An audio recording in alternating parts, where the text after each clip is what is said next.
Philosophical thoughts of western തിങ്കേഴ്സിലെ John ഡ്യൂയെ കുറിച്ചാണ് നമ്മൾ ഇന്ന് ഈ ക്ലാസ്സിൽ പറയാൻ പോകുന്നത്. ബി എഡിന് ചോദിക്കുന്ന പ്രധാനപ്പെട്ട ക്വസ്റ്റ്യൻസ് അല്ലെങ്കിൽ ഏരിയാസ് ആണ് നമ്മൾ ഇവിടെ നിന്ന് കവർ ചെയ്യുന്നത്. ജോൺ ഡ്യൂ 1859 ജനിച്ചത്. അദ്ദേഹം അമേരിക്കയിലാണ് ജനിച്ചത്. വോർമോണ്ട് എന്ന് പറഞ്ഞൊരു സ്ഥലത്ത് ആണ് അദ്ദേഹം ജനിച്ചത്. അദ്ദേഹത്തിന്റെ ഫാദർ ഒരു ഷോപ്പ് കീപ്പർ ആയിരുന്നു. പിന്നെ അദ്ദേഹം 1879 അദ്ദേഹത്തിന്റെ ഗ്രാജുവേഷൻസ് ഒക്കെ പൂർത്തിയാക്കിയതിന് ശേഷം ഹോപ്കിൻസ് യൂണിവേഴ്സിറ്റിയിൽ നിന്ന് അദ്ദേഹം എന്ത് ചെയ്തു, ഫിലോസഫിയിൽ PhD എടുത്തു. പിന്നെ അദ്ദേഹം ഒരു അധ്യാപകനായിട്ടാണ് ജോലി ചെയ്തിരുന്നത്. മിഷിഗൺ, ചിക്കാഗോ, കൊളംബിയ തുടങ്ങിയ പ്രശസ്തമായ അതുപോലെ അദ്ദേഹം ചൈനയിലും ജപ്പാനിലെയും സർവകലാശാലകളിൽ പോയി തൻ്റെ വിദ്യാഭ്യാസ ചിന്തകൾ അദ്ദേഹം അവിടെ പഠിപ്പിച്ചിട്ടുണ്ട്. പിന്നെ അദ്ദേഹം സ്ഥാപിച്ചാണ് എക്സ്പെരിമെന്റൽ സ്കൂൾ. എന്താണ് എക്സ്പെരിമെന്റൽ സ്കൂൾ എന്ന് പറയുന്നത്? വിദ്യാഭ്യാസപരമായ പ്രശ്നങ്ങൾ പഠിക്കുവാനും തൻ്റെ ആശയങ്ങൾ പരീക്ഷിക്കാനുമായി അദ്ദേഹം പരീക്ഷണ വിദ്യാലയങ്ങൾ സ്ഥാപിച്ചു. അതാണ് എക്സ്പെരിമെന്റൽ സ്കൂൾ എന്ന് പറയുന്നത്. അദ്ദേഹത്തിൻ്റെ ആശയങ്ങളെല്ലാം പരീക്ഷിക്കാൻ വേണ്ടി, നടപ്പിലാക്കാൻ വേണ്ടിയിട്ടൊക്കെ ആൾ സ്ഥാപിച്ചതാണ് എക്സ്പെരിമെന്റൽ സ്കൂൾ എന്ന് പറയുന്നത്. അദ്ദേഹത്തിൻ്റെ പ്രധാനപ്പെട്ട കാഴ്ചപ്പാട് എന്താണെന്ന് വെച്ചാൽ, കേവലം പുസ്തകങ്ങളിൽ നിന്നുള്ള അറിവിനേക്കാൾ സ്കൂളിൽ നിന്ന് നേരിട്ട് ലഭിക്കുന്ന പ്രായോഗിക അനുഭവങ്ങളാണ് അദ്ദേഹം പ്രാധാന്യം നൽകിയിരുന്നത്. ബുക്കിൽ നിന്ന് ലഭിക്കുന്ന അറിവിനേക്കാൾ അദ്ദേഹം സ്കൂളിൽ നിന്ന് ലഭിക്കുന്ന അനുഭവങ്ങളാണ് അദ്ദേഹം പ്രാധാന്യം നൽകിയത്. അതായത് ലേണിംഗ് ബൈ ഡൂയിങ്, അത് ചെയ്ത് പഠിക്കുക അല്ലെങ്കിൽ അനുഭവത്തിലൂടെ മനസ്സിലാക്കുക, അങ്ങനെയുള്ള ഒരു കൺസെപ്റ്റ് ആയിരുന്നു ആർക്ക്, ജോൺ ഡ്യൂയ്ക്ക് ഉണ്ടായിരുന്നത്. John Dewey was a famous American philosopher and educator. He known as a father of pragmatism in education. He believes that education should be practical and based on real life experience. അല്ലെ, അദ്ദേഹം വിചാരിച്ചിരുന്നത് ബുക്കിൽ നിന്നുള്ള അറിവിനേക്കാളും കൂടുതൽ എന്തായിരിക്കും കുട്ടികൾക്ക് പ്രാക്ടിക്കലായിട്ട്, അല്ലെ, അവരുടെ റിയൽ ലൈഫിലുള്ള എക്സ്പീരിയൻസിൽ നിന്നാണ് അവർ കൂടുതൽ കാര്യങ്ങൾ പഠിക്കാമെന്നാണ് അദ്ദേഹം പറഞ്ഞിരുന്നത്. അദ്ദേഹത്തിൻ്റെ മെയിൻ ആയിട്ടുള്ള പബ്ലിക്കേഷൻസ് ആണ് democracy and education, the school and society. School and society ആരുടേതാന്ന് ചോദിക്കാറുണ്ട് 1 മാർക്കിൻ്റെ ക്വസ്റ്റ്യൻസിന്. ആരുടേതാ? ജോൺ ഡ്യൂയുടെ ആണ്, അല്ലേ. The child and the curriculum, experience and education, the school and the child, school of tomorrow, education today. ഇതൊക്കെയാണ് അദ്ദേഹത്തിൻ്റെ ഫേമസ് ആയിട്ടുള്ള വർക്കുകൾ.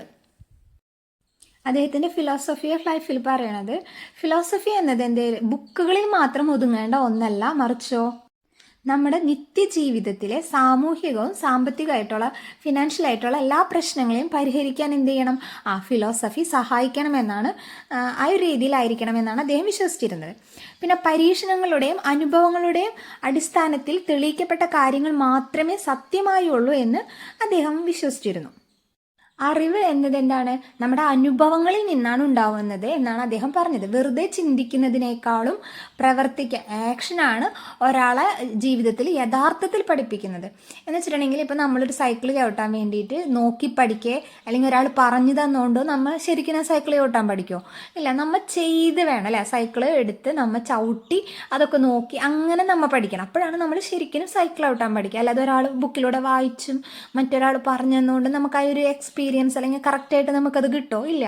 അപ്പോൾ ആ രീതിയിലാണ് അദ്ദേഹത്തിൻ്റെ ഫിലോസഫി ലൈഫിൽ അദ്ദേഹം പറയണത്. ഒരു ലേണിംഗ് ബൈ ഡൂയിങ്, അദ്ദേഹം ഊന്നൽ നൽകുന്ന കാര്യങ്ങളാണ് അതൊക്കെ. Learning by doing, projection method, ഇതൊക്കെയാണ് അദ്ദേഹം ഊന്നൽ നൽകിയിരുന്നത്. Philosophy of life, pragmatism. He believed that truth is not fix, it change according to the results of our action. സത്യം എന്നുള്ളത് എന്തല്ല, സ്ഥിരമായി നിലനിൽക്കുന്നതല്ല, അത് മാറിക്കൊണ്ടേയിരിക്കും. സൊസൈറ്റിയിലെ പല കാര്യങ്ങളിലും ചേഞ്ചസ് വരുന്നതനുസരിച്ച് സത്യം എന്നുള്ളതിന് പല മാറ്റങ്ങളും വന്നുകൊണ്ടിരിക്കും. അതൊരു ട്രൂത്ത് എന്നുള്ളത് എന്തല്ല, ഒരു ഫിക്സ് ആയിട്ടുള്ളൊരു കാര്യമല്ല എന്നാണ് അദ്ദേഹം പറഞ്ഞത്. പിന്നെ നമ്മൾ പറഞ്ഞു experience. Four knowledge comes from experience നമ്മൾ പറഞ്ഞു, അല്ലേ. അറിവ് എങ്ങനെയാണ് കിട്ടുക? എക്സ്പീരിയൻസിലൂടെ. ഒരു കുട്ടിക്ക് ബുക്കുകൾ അല്ലെങ്കിൽ മറ്റുള്ള എന്തിനേക്കാളും വായിച്ചു നേടുന്നതിനേക്കാളും അവൻ്റെ ജീവിതത്തിൽ നിന്ന്, അവൻ്റെ അനുഭവങ്ങളിൽ നിന്നാണ് ഒരാൾക്ക് യഥാർത്ഥത്തിലുള്ള അറിവുകൾ ലഭിക്കുന്നത്. ശരിയല്ലേ? അദ്ദേഹം ഏറ്റവും കൂടുതൽ ഊന്നൽ നൽകിയിരുന്നത് എന്താണ്? Learning by doing. അതുകൊണ്ടാണ് ചെയ്ത് പഠിക്കുക. കേട്ട് പഠിക്കുന്നതിനേക്കാളും വായിച്ച് പഠിക്കുന്നതിനേക്കാളും ആ കുട്ടി എന്ത് ചെയ്യുക? ലേണിംഗ് ബൈ ഡൂയിങ് ആണ് അദ്ദേഹം ഊന്നൽ നൽകിയിരുന്നത്. അപ്പോൾ ആ കുട്ടിക്ക് എന്താണ്? യഥാർത്ഥത്തിലുള്ള അറിവ് ലഭിക്കാൻ ഉതകുന്നതായ രീതി ലേണിംഗ് ബൈ ഡൂയിങ് ആണെന്നാണ് അദ്ദേഹം പറഞ്ഞിരുന്നത്, അദ്ദേഹത്തിൻ്റെ ഫിലോസഫി ലൈഫിൽ പറയുന്നത്. ഇനി അടുത്തത് ഇൻസ്ട്രുമെന്റലിസം എന്താ? He believe that the ideas are just tools or instrument to solve the problems we face in daily life. നമ്മുടെ ജീവിതത്തിലെ എല്ലാ പ്രശ്നങ്ങളെയും സോൾവ് ചെയ്യാനുള്ള ഒരു ഇൻസ്ട്രുമെൻ്റ് അല്ലെങ്കിൽ ഒരു ടൂളാണ് എന്ത്? നമ്മളെ ചിന്തകൾ. നമ്മൾക്ക് ചിന്തിച്ചിട്ട് നമ്മളുടെ ജീവിതത്തിലുണ്ടാവുന്ന പ്രശ്നങ്ങളെയെല്ലാം എന്ത് ചെയ്യാൻ പറ്റും? സോൾവ് ചെയ്യാൻ പറ്റുമെന്ന് അദ്ദേഹം വിശ്വസിച്ചിരുന്നു. അടുത്തതാണ് educational philosophy. Education is life എന്ന് പറഞ്ഞാൽ education is not preparation for future living, it is a process of living itself. അല്ല, എഡ്യൂക്കേഷൻ എന്ന് പറഞ്ഞാൽ എന്താവരുത്? Not preparing of future life. നമ്മളുടെ ജീവിതത്തിന് വേണ്ടിയുള്ള തയ്യാറെടുപ്പല്ല, പകരം അത് ജീവിതം തന്നെയാണ്, അല്ലേ? It's a process of life എന്നാണ് അദ്ദേഹം പറയണത്. അല്ലാതെ വിദ്യാഭ്യാസം എന്നത് ജീവിതത്തിന് വേണ്ടിയിട്ടുള്ള തയ്യാറെടുപ്പല്ല, അത് ജീവിതം തന്നെയാണ്. പിന്നെ ചൈൽഡ് സെൻറ്റേർഡ് ആയിരിക്കണം, അല്ലേ? അത് കുട്ടികളെ കേന്ദ്രീകരിച്ചിട്ടായിരിക്കണം, കുട്ടികൾക്കായിരിക്കണം അതിൽ പ്രാധാന്യം ഉണ്ടായിരിക്കേണ്ടത്. പിന്നെ പ്രശ്നങ്ങൾ സ്വന്തമായി പരിഹരിക്കാൻ കുട്ടികളെ പഠിപ്പിക്കണം. അതാണ് അദ്ദേഹം പറയണത്. പ്രശ്നങ്ങൾ എന്ത് വന്നാലും അതിനെന്താണ്? ആ കുട്ടികളെ പ്രശ്നങ്ങൾ പരിഹരിക്കാനായിട്ടുള്ള ഒരു പ്രാപ്തിയുള്ള കുട്ടികളാക്കി മാറ്റണം. മറ്റു സമൂഹവുമായിട്ട്, സൊസൈറ്റിയുമായി ചേർന്ന് പ്രവർത്തിക്കാൻ വിദ്യാലയങ്ങൾ കുട്ടികളെ സഹായിക്കണം. നമ്മുടെ സ്കൂളുകളിൽ എന്തായിരിക്കണം? ഒരു മിനിയേച്ചർ ഓഫ് സൊസൈറ്റി ആണല്ലേ നമ്മുടെ സ്കൂള്. അപ്പം എല്ലാ തരത്തിലുള്ള എല്ലാ ആൾക്കാരെയും നമുക്ക് സ്കൂളിൽ കാണാൻ പറ്റും. അപ്പം ഈ കുട്ടികൾ എന്ത് ചെയ്യണം? അവരായിട്ടൊക്കെ ചേർന്ന് പ്രവർത്തിച്ച് അവർ കാര്യങ്ങൾ പഠിക്കണമെന്നാണ് അദ്ദേഹം പറഞ്ഞത്. ചൈൽഡ് സെൻറ്റേർഡ് എന്ന് പറഞ്ഞാൽ the child should be the centre of education, അല്ലെ? കുട്ടികൾക്കായിരിക്കണം എന്ത്? പ്രാധാന്യം ഉണ്ടായിരിക്കേണ്ടത് അവിടെ.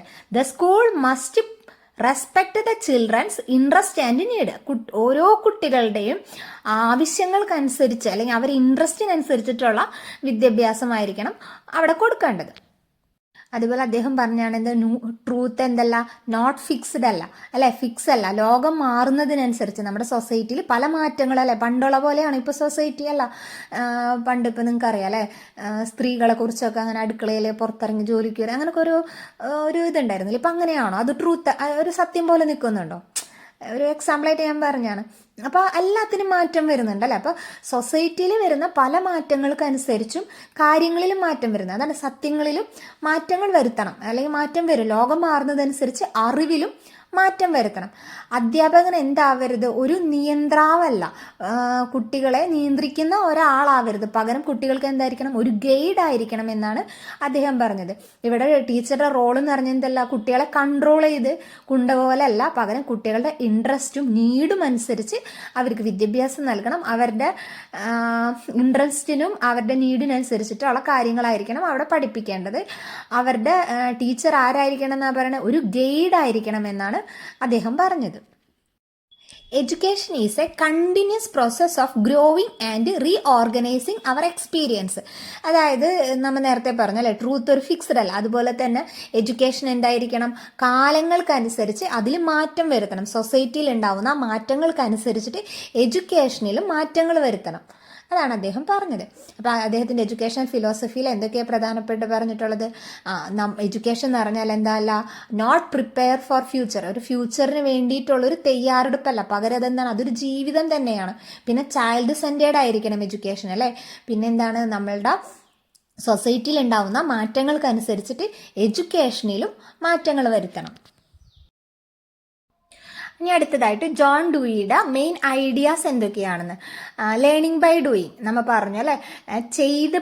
ചെയ്ത് പഠിക്കുമ്പോഴാണ് കുട്ടികൾക്ക് എന്ത് ചെയ്യുക? കൂടുതലായിട്ട് ആ കാര്യങ്ങളിൽ അറിവ് കിട്ടുക എന്നാണ് അദ്ദേഹം പറഞ്ഞത്. Children learn best when they do activities with their own hand. സ്വന്തമായി കാര്യങ്ങൾ ചെയ്യുന്നതിലൂടെയാണ് അവർക്ക് എന്ത് ചെയ്യുക? കൂടുതലായിട്ട് അറിവുകൾ അവർക്ക് ലഭിക്കുക എന്നാണ് അദ്ദേഹം പറഞ്ഞത്. Experience, real knowledge comes from personal experience, not just from books. ഒരു വ്യക്തിയുടെ അറിവ് അല്ലെങ്കിൽ കാര്യങ്ങൾ എന്ന് പറഞ്ഞാൽ അവൻ്റെ ജീവിതവുമായി ബന്ധപ്പെട്ടിരിക്കണം, അല്ലെങ്കിൽ റിയൽ ലൈഫിൽ നിന്നുള്ള എക്സ്പീരിയൻസ് ആയിരിക്കും ആ കുട്ടികൾക്ക് എന്തായി മാറാൻ നോളജായിട്ട് കൂടുതലും ലഭിക്കുന്നത്. അല്ലാതെ ബുക്സ് റീഡ് ചെയ്യുന്നതിലൂടെ അല്ല. ബുക്ക് റീഡ് ചെയ്യുന്നതിനേക്കാളും ബെറ്റർ ആയിട്ടുള്ളത് എങ്ങനെയായിരിക്കും? നമ്മളെ ജീവിത അനുഭവങ്ങളിലൂടെയുള്ള അറിവാണ് അല്ലേ. അതാണ് എക്സ്പീരിയൻസ് എന്നുള്ളതിൽ അദ്ദേഹം പറഞ്ഞത്. Life itself, education is not a preparation for life. Education എന്നല്ല ജീവിതത്തിന്, നാളെയുള്ള ജീവിതത്തിന് വേണ്ടിയുള്ള ഒരു പ്രിപ്പറേഷൻ അല്ല, പക്ഷെ അതെന്താണ്? It part of daily living. അതൊരു ജീവിതത്തിന്റെ ഭാഗമായിട്ടാണ് എന്നാണ് അദ്ദേഹം പറയുന്നത്. അടുത്തത് problem solving. Students should learn how to solve real problems they face in life. എഡ്യൂക്കേഷനിലൂടെ കുട്ടികൾക്ക് എന്ത് കിട്ടണം? ക്രിറ്റിക്കൽ തിങ്കിങ്, ലേണിംഗ് അല്ലെ, ക്രിറ്റിക്കൽ തിങ്കിങ് കിട്ടണം. തിങ്ക് ചെയ്യാനുള്ള കഴിവ് കുട്ടികളിൽ എന്ത് ചെയ്യണം? വളർത്തിയെടുക്കണം എഡ്യൂക്കേഷനിലൂടെ. അപ്പോൾ ആ കുട്ടികൾക്ക് എന്ത് സംഭവിക്കും? അവരുടെ റിയൽ ലൈഫിൽ വരുന്ന പ്രോബ്ലംസ് ഫേസ് ചെയ്യാനുള്ള ഒരു എബിലിറ്റി, അല്ലെങ്കിൽ ഒരു പ്രോബ്ലം ആ കുട്ടികളുടെ ലൈഫിൽ വന്നു കഴിഞ്ഞാൽ അത് അവർ ചിന്തിച്ച് ഏത് രീതിയിലാണ് ആ പ്രോബ്ലം സോൾവ് ചെയ്യേണ്ടത് എന്നുള്ളൊരു കറക്റ്റ് ഡിസിഷൻ എടുക്കാനായിട്ട് കുട്ടികളെ എന്താക്കണം? കേപ്പബിൾ ആക്കണം എഡ്യൂക്കേഷനിലൂടെ എന്നാണ് അദ്ദേഹം പറഞ്ഞത്.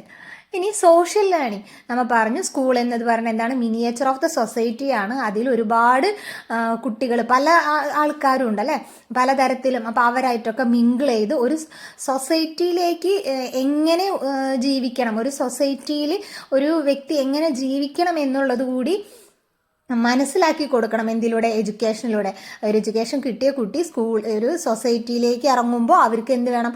ആ പഠിച്ച കാര്യങ്ങൾ, അവർ വിദ്യാഭ്യാസത്തിലൂടെ പഠിച്ച കാര്യങ്ങളൊക്കെ അവർക്ക് യൂസ് ചെയ്യാൻ പറ്റണം. School should be a place where childrens learn to live and work with others. അതുപോലെ സ്കൂളിൽ അവർ ഗ്രൂപ്പ് വർക്കൊക്കെ ചെയ്യുമ്പോൾ ഈ പ്രൊജക്റ്റ് മെത്തേഡൊക്കെ എന്തിനു വേണ്ടിയിട്ടുള്ളതാണ്? ആ ഒരു ഗ്രൂപ്പ് വർക്കാണ് അല്ലേ. അപ്പോൾ ആ കുട്ടികൾ പരസ്പരം സഹായിക്കാനും ഉള്ളൊരു മെൻറ്റാലിറ്റി അവർക്ക് വരും. പിന്നെ എന്താണ്? ഒരു ഗ്രൂപ്പായി നിന്നുകൊണ്ട് ഒരു ഗോൾ അച്ചീവ് ചെയ്യാനുള്ളൊരു എബിലിറ്റിയും കുട്ടികളിലേക്ക് വളർത്തിയെടുക്കാനായിട്ട് സാധിക്കണം എഡ്യൂക്കേഷനിലൂടെ. പിന്നെ ഇൻട്രസ്റ്റ് ഓഫ് ദ ചൈൽഡ്. നമ്മുടെ എഡ്യൂക്കേഷൻ എന്താണ്? ചൈൽഡ് സെൻറ്റേർഡ് ആയിരിക്കണം എന്നാണ് അദ്ദേഹം പറഞ്ഞത് അല്ലേ. കുട്ടികളുടെ ഇൻട്രസ്റ്റിനും നീഡ്സിനും അനുസരിച്ചിട്ടുള്ളതായിരിക്കണം എഡ്യൂക്കേഷൻ. പിന്നെ നമ്മൾ പറഞ്ഞു റിയൽ ലൈഫുമായിട്ട് കണക്ട് ചെയ്യുന്ന ഒരു രീതിയിലായിരിക്കണം എഡ്യൂക്കേഷൻ. അവർ നാളെ സൊസൈറ്റിയിലേക്ക് ഇറങ്ങുമ്പോൾ ഒരുപാട് എഡ്യൂക്കേഷൻ ഉണ്ട്, പക്ഷേ സൊസൈറ്റി എന്താണെന്ന് അറിയില്ല. അവർ റിയൽ ലൈഫുമായിട്ട് യാതൊരു കണക്ഷനും ഇല്ലാത്ത എന്തൊക്കെയോ കാര്യങ്ങളാണ് അവർ പഠിച്ചതെന്നുണ്ടെങ്കിൽ ആ കുട്ടികൾക്ക് എന്ത് ചെയ്യാൻ പറ്റില്ല? അവരുടെ ആ ഒരു എഡ്യൂക്കേഷൻ കൊണ്ട് അവർക്ക് യാതൊരു ഉപകാരവും ഉണ്ടാവില്ല. അപ്പോൾ എഡ്യൂക്കേഷൻ എന്നുള്ളത് എന്തുകൂടിയായിരിക്കണം? അവരെ റിയൽ ലൈഫുമായിട്ട് കണക്ട് ചെയ്യുന്നതും കൂടി ആയിരിക്കണം. പിന്നെ കുട്ടികളുടെ ഇൻട്രസ്റ്റും നീഡ്സും അനുസരിച്ചിട്ടുള്ളതായിരിക്കണം എഡ്യൂക്കേഷൻ എന്ന് പറയുന്നത്. അതുപോലെ ടീച്ചർ ആരായിരിക്കണം? ഒരു ഗൈഡ് ആയിരിക്കണം, ഒരു ബോസ് ആവാൻ പാടില്ല അല്ലെ. കുട്ടികളുടെ ബോസ് അല്ല ടീച്ചർ. ടീച്ചർ എന്തായിരിക്കാൻ പാടുള്ളൂ? ഒരു ഫ്രണ്ടും ഗൈഡും ആയിരിക്കണം എന്നാണ് അദ്ദേഹം എഡ്യൂക്കേഷനിൽ പറയുന്നത്, അദ്ദേഹത്തിന്റെ എഡ്യൂക്കേഷൻ ഫിലോസഫിയിലുള്ളത്. Interest of the child. Teaching should be based on what the child is interested ആ കുട്ടികൾക്ക് എന്തിലാണോ ഇൻട്രസ്റ്റ് അതിനെക്കുറിച്ചുള്ള കാര്യങ്ങളായിരിക്കണം എഡ്യൂക്കേഷനിൽ വേണ്ടത്. ഇനി കണ്ടിന്യൂസ് ചേഞ്ചസ്. എന്താണ് കണ്ടിന്യൂസ് ചേഞ്ചസ് എന്ന് ഉദ്ദേശിക്കുന്നത്? അദ്ദേഹം പറഞ്ഞു ട്രൂത്ത് എന്നുള്ളത് എന്തല്ല, ഒരു ഫിക്സ്ഡ് ആയിട്ടുള്ള ഒരു കാര്യമല്ല. സൊസൈറ്റിയിൽ ഉണ്ടാകുന്ന മാറ്റങ്ങൾക്കനുസരിച്ച് ട്രൂത്തും ഐഡിയാസും ഒക്കെ എന്തായിരിക്കും? ചേഞ്ച് ചെയ്തുകൊണ്ടേയിരിക്കും. അതുകൊണ്ട് ഒരു ലേണിംഗ് എന്ന് പറയുന്നത് കുറച്ച് നാൾ കൊണ്ട് തീരുമോ? ഇല്ല. ഒരുപാട്, അതായത് നമ്മുടെ ലൈഫ് എൻഡ് വരെയുള്ളൊരു പ്രോസസ്സാണ് എഡ്യൂക്കേഷൻ എന്ന് നമുക്ക് പറയാം അല്ലേ. നമ്മളിങ്ങനെ പഠിച്ചുകൊണ്ടേയിരിക്കണം. അല്ലാതെ ഒരു പണ്ട് പഠിച്ച കാര്യങ്ങൾ അതോടുകൂടി ആ ഒരു എഡ്യൂക്കേഷൻ തീർന്ന നമ്മൾ അറിവുകൾ നേടൽ മതിയാ? അല്ല. അത് കണ്ടിന്യൂസ് ആണ്. നമ്മുടെ ലൈഫ് പ്രോസസ്സ് പോലെ കണ്ടിന്യൂസ് ആയ ഒരു കാര്യമാണ്. ട്രൂത്തും ഐഡിയാസും എന്ത് ചെയ്തുകൊണ്ടിരിക്കും? നമ്മുടെ സൊസൈറ്റിയിൽ ഉണ്ടാവുന്ന മാറ്റങ്ങൾക്കനുസരിച്ച് മാറിക്കൊണ്ടിരിക്കും. അതിനുതകുന്ന രീതിയിലുള്ള എഡ്യൂക്കേഷൻ സിസ്റ്റമാണ് നമുക്ക് വേണ്ടതെന്നാണ് അദ്ദേഹം പറയുന്നത്. Truth and ideas change as the world changes, so we must keep learning. അതുകൊണ്ട് നമ്മൾ എന്ത് ചെയ്തുകൊണ്ടിരിക്കണം? ലേൺ ചെയ്തുകൊണ്ടേയിരിക്കണം എന്നാണ് അദ്ദേഹം പറയുന്നത്. Teacher as A guide. നമ്മൾ പറഞ്ഞു ടീച്ചർ എന്താവരുത്? ഒരു ബോസ് ആയിട്ടല്ല കുട്ടികളിൽ നിൽക്കേണ്ടത്, ഒരു ഗൈഡും ഒരു ഫ്രണ്ടും ആയിരിക്കണം. കുട്ടികളുടെ ഇൻട്രസ്റ്റും നീഡും മനസ്സിലാക്കി അവരെ എന്ത് ചെയ്യണം? അതിനനുസരിച്ച രീതിയിലായിരിക്കണം അവരുടെ ടീച്ചിങ് പ്രോസസ്സൊക്കെ നടത്തേണ്ടത്. അതുപോലെ അവരുടെ റിയൽ ലൈഫുമായിട്ട് കണക്ട് ചെയ്യുന്ന രീതിയിലായിരിക്കണം എഡ്യൂക്കേഷൻ വേണ്ടത്. Teacher as a guide. The teacher should not be a boss but a friend and a guide for the students. ടീച്ചറുടെ റോളൊക്കെ ഒരു 2 മാർക്കിൻ്റെ 1 മാർക്കിൻ്റെ ഒക്കെ ക്വസ്റ്റ്യൻസ് ആയിട്ട് ചോദിക്കും കേട്ടോ. അപ്പോൾ അത് ഓർത്ത് വെക്കണേ. ഇനി കോൺട്രിബ്യൂഷൻസ് ടു എഡ്യൂക്കേഷൻ, അദ്ദേഹത്തിൻ്റെ കോൺട്രിബ്യൂഷൻസ് എന്തൊക്കെയാണ്? റിലേഷൻസ് വിത്ത് റിയൽ ലൈഫ് നമ്മൾ പറഞ്ഞു. എന്താണ് എഡ്യൂക്കേഷൻ എന്ന് പറയുന്നത്? എന്തായിരിക്കണം? അവരുടെ സോഷ്യൽ ആൻഡ് ഫിസിക്കൽ റിയാലിറ്റിയുമായിട്ട് കണക്റ്റ് ചെയ്തുകൊണ്ടായിരിക്കണം എഡ്യൂക്കേഷൻ കൊടുക്കേണ്ടത്. അവരെ റിയൽ ലൈഫുമായിട്ട് കണക്ട് ചെയ്തിട്ടുള്ളൊരു എഡ്യൂക്കേഷൻ ആയിരിക്കണം അവർക്ക് കിട്ടേണ്ടത്. അപ്പോഴാണ് ആ കുട്ടികൾക്ക് സൊസൈറ്റിയിലേക്ക് ഇറങ്ങുമ്പോൾ ആ എഡ്യൂക്കേഷൻ കൊണ്ട് എന്തെങ്കിലുമൊക്കെ ഉപകാരം ഉണ്ടാവുള്ളൂ. Relation to life, education must be connected to real life, not just books. Social aspects നമ്മൾ പറഞ്ഞു. Education is a social process. Children should learn to live in society. ഒരു എഡ്യൂക്കേഷനിലൂടെ കുട്ടി ഒരു സൊസൈറ്റിയിൽ എങ്ങനെ ജീവിക്കണം എന്നുള്ളത് കൂടി ആ കുട്ടിക്ക് മനസ്സിലാവണം അല്ലേ. സ്കൂൾ എന്ന് പറയുന്നത് എന്താണ്? ഒരു മിനിയേച്ചർ ഓഫ് സൊസൈറ്റിയാണ്. അപ്പോൾ അവിടെ വർക്ക് ടുഗദർ, അത് എല്ലാ കുട്ടികളും തമ്മിൽ ഒരു ഹെൽപ്പ് അതുപോലെ കാര്യങ്ങളൊക്കെ ആ കുട്ടികളിൽ വളർത്തിയെടുക്കാൻ സാധിക്കണം എഡ്യൂക്കേഷനിലൂടെ. Experiments and experience. Students learn better through personal experience and doing things. അതായത് ഒരു കുട്ടി കാര്യങ്ങൾ എങ്ങനെയാണ് പഠിക്കാന്ന് പറഞ്ഞാൽ ചെയ്ത് അല്ലെ ആക്ടിവിറ്റീസിലൂടെയാണ് കുട്ടികൾ കാര്യങ്ങൾ കൂടുതലായിട്ട് പഠിക്കാൻ സഹായിക്കുക. എക്സ്പെരിമെൻറ്റും എക്സ്പീരിയൻസും, ആ കുട്ടിയുടെ ലൈഫ് എക്സ്പീരിയൻസും പിന്നെ കാര്യങ്ങൾ ചെയ്ത് പഠിക്കുകയും കൂടി ചെയ്യുമ്പോഴാണ് അവിടെ ആ എഡ്യൂക്കേഷൻ ആ കുട്ടിക്ക് കൃത്യമായി ലഭിക്കുക. അല്ലെങ്കിൽ കാര്യങ്ങൾ വളരെ വ്യക്തമായിട്ട് ആ കുട്ടിക്ക് മനസ്സിലാക്കാൻ സാധിക്കുക. അവരുടെ റിയൽ ലൈഫ് എക്സ്പീരിയൻസിൽ നിന്നാണ് അവർ കൂടുതൽ കാര്യങ്ങൾ മനസ്സിലാക്കുക എന്നാണ് അദ്ദേഹം പറഞ്ഞത്. Psychological and social needs. Education എങ്ങനെയായിരിക്കണം? ആർക്കും ഉപകാരപ്പെടാത്ത രീതിയിലാണോ? അല്ല. ഒരു എഡ്യൂക്കേഷൻ എന്ന് പറയുന്നത് കുട്ടികളുടെ ഇൻട്രസ്റ്റിനനുസരിച്ചും പിന്നെയോ സൊസൈറ്റിക്കും ഉപകാരപ്പെടുന്ന രീതിയിലുള്ള അല്ലെ, രണ്ടിനെയും തുല്യ രീതിയിൽ കൊണ്ടുപോകണം. കുട്ടിയുടെ ഇൻട്രസ്റ്റിനെയും പ്രാധാന്യം കൊടുക്കണം, സൊസൈറ്റിക്കും പ്രാധാന്യം കൊടുക്കണം. ആ രീതിയിലായിരിക്കണം എന്ത് കൊടുക്കേണ്ടത്? എഡ്യൂക്കേഷൻ കൊടുക്കേണ്ടത് എന്നാണ് അദ്ദേഹം പറഞ്ഞത്. Teaching should match the child interest and the need of society. സൊസൈറ്റിയുടെ ആവശ്യങ്ങൾക്കും കുട്ടിയുടെ ഇൻട്രസ്റ്റിനും മാച്ച് ചെയ്യുന്ന അല്ലെങ്കിൽ രണ്ടിനും ഒരേ തുല്യത കൊടുക്കുന്ന രീതിയിലായിരിക്കണം എന്ത്? എഡ്യൂക്കേഷൻ. Project method. എന്താണ് പ്രൊജക്റ്റ് മെത്തേഡ്? ആ ഗ്രൂപ്പായിട്ടാണ് അല്ലേ ചെയ്യുക. ആ ഗ്രൂപ്പായിട്ട് ചെയ്യുമ്പോൾ എന്താ സംഭവിക്കുക? ആ കുട്ടികളെല്ലാവരും ഒരു ഗ്രൂപ്പായി നിന്നുകൊണ്ട് അവരൊരു പ്രത്യേക ഗോൾ അച്ചീവ് ചെയ്യാനാണ് അവരെ സഹായിക്കുക അല്ലേ. അപ്പോൾ അങ്ങോട്ടും ഇങ്ങോട്ടുള്ള ഒരു ഹെൽപ്പിംഗ് ആ ഒരു കാര്യങ്ങളൊക്കെ ആ കുട്ടികളിൽ വളർത്തിയെടുക്കാൻ സാധിക്കും. പ്രൊജക്റ്റ് മെത്തേഡിനൊക്കെ അദ്ദേഹം ഊന്നൽ നൽകി അല്ലെങ്കിൽ അദ്ദേഹം കൊണ്ടുവന്നതാണ് പ്രൊജക്റ്റ് മെത്തേഡ് എന്ന് പറയാം. ക്രിറ്റിക്കൽ തിങ്കിങ് നമ്മൾ പറഞ്ഞു. തിങ്കിങ് എബിലിറ്റി കുട്ടികളിൽ വളർത്തിയെടുത്താൽ അവർക്ക് ഫ്യൂച്ചറിൽ അല്ലെങ്കിൽ അവരുടേതായ ലൈഫിൽ ഉണ്ടാവുന്ന പ്രോബ്ലംസ് അവരെ ഐഡിയാസ് അല്ലെങ്കിൽ അവരുടെ തിങ്കിങ് എബിലിറ്റിയിലൂടെ അവർക്ക് എന്ത് ചെയ്യാൻ പറ്റണം? സോൾവ് ചെയ്യാൻ പറ്റണം. അവർക്കൊരു പ്രോബ്ലം സോൾവിങ് എബിലിറ്റി ഉണ്ടായിരിക്കണം. അവരുടെ ലൈഫിൽ ഉണ്ടാവുന്ന പ്രോബ്ലംസ് സോൾവ് ചെയ്യാനായിട്ടൊരു തിങ്കിങ് എബിലിറ്റി ടീച്ചർ അല്ലെങ്കിൽ എഡ്യൂക്കേഷനിലൂടെ കുട്ടികൾക്ക് ഉണ്ടാക്കി കൊടുക്കുന്ന രീതിയിലുള്ളതായിരിക്കണം എന്ത്? എഡ്യൂക്കേഷൻ എന്ന് പറയാം. Education should help children's think clearly and solve problems on their own. സ്വന്തമായിട്ട് അവരുടെ പ്രോബ്ലംസ് സോൾവ് ചെയ്യാനുള്ള ഒരു എബിലിറ്റി കുട്ടികളിൽ എഡ്യൂക്കേഷനിലൂടെ ഉണ്ടാക്കിയെടുക്കണം. മനസ്സിലായ? അപ്പോൾ ജോൺ ഡ്യൂയി എന്തൊക്കെയാണ് പറഞ്ഞിരുന്നത് നമ്മുടെ എഡ്യൂക്കേഷനെ കുറിച്ച്? ഒരു എഡ്യൂക്കേഷൻ എന്ന് പറഞ്ഞാൽ റിയൽ ലൈഫുമായിട്ട് കണക്ട് ചെയ്യുന്നതായിരിക്കണം. ട്രൂത്ത് എന്ന് പറഞ്ഞാൽ എന്തല്ല? ഫിക്സഡ് ആയ ഒരു കാര്യമല്ല. അതെന്തെയും സൊസൈറ്റിയിലെ മാറ്റങ്ങൾ ഉണ്ടാവുന്നതിനനുസരിച്ച് അത് മാറിക്കൊണ്ടേയിരിക്കും അല്ലേ. അപ്പോൾ നമ്മൾ ലേൺ ചെയ്തുകൊണ്ടേ ഇരിക്കണം എന്നാണ് അദ്ദേഹം പറയുന്നത്. പിന്നെന്താണ്? സ്കൂൾ എന്ന് പറഞ്ഞൊരു സൊസൈറ്റി പോലെയാണ്. അപ്പോൾ ആ കുട്ടികൾ അവിടെ ഉണ്ടാകുന്ന പ്രശ്നങ്ങൾ അല്ലെങ്കിൽ കാര്യങ്ങൾ അവർ തന്നെ സ്വയം സോൾവ് ചെയ്ത് വരുമ്പോൾ അവർക്ക് ആ ഒരു എബിലിറ്റി കൈവരിക്കും അല്ലെ. സൊസൈറ്റിയിൽ ജീവിക്കേണ്ടതായ രീതികൾ ആ എഡ്യൂക്കേഷനിലൂടെ കുട്ടികൾക്ക് മനസ്സിലാക്കാൻ സാധിക്കണം. ടീച്ചർ എന്ന് പറഞ്ഞാൽ എന്താവരുത്? ഒരു ബോസ് ആവരുത്. പിന്നെയോ ഒരു ഗൈഡും ഫ്രണ്ടുമായിരിക്കണം കുട്ടികളിൽ. പിന്നെ തിങ്കിങ് എബിലിറ്റി അല്ലെ, ക്രിട്ടിക്കൽ തിങ്കിങ് എംഫസിസ് ചെയ്തിരുന്ന അദ്ദേഹം. ക്രിട്ടിക്കൽ തിങ്കിങ് ആയൊരു തിങ്കിങ് എബിലിറ്റി വളർത്തിയെടുത്തിട്ട് അവരുടെ പ്രോബ്ലംസ് ഒക്കെ അവർക്ക് എന്ത് ചെയ്യാൻ പറ്റണം? സ്വന്തമായിട്ട് സോൾവ് ചെയ്യാൻ പറ്റണം. പിന്നെ ലേണിംഗ് ബൈ ഡൂയിങ്, ചെയ്ത് പഠിക്കുക അല്ലെ. കുട്ടികൾ കാര്യങ്ങൾ കേട്ടും കണ്ടും മനസ്സിലാക്കുന്നതിനേക്കാളും അവരവരെ സ്വന്തം കൈകളാൽ ചെയ്ത് എക്സ്പീരിമെൻറ്റും എക്സ്പീരിയൻസിലൂടെയാണ് ലേണിംഗ് നടക്കാന്നാണ് നല്ല രീതിയിലുള്ള ലേണിംഗ് കുട്ടികൾക്ക് ലഭിക്കുക എന്നുള്ളതായിരുന്നു അദ്ദേഹം സബ്സ്ക്രൈബും പറഞ്ഞത്. ചെയ്യുക, ഫ്രണ്ട്സിനൊക്കെ ഒന്ന് ഷെയർ ചെയ്ത് കൊടുക്കുക കേട്ടോ.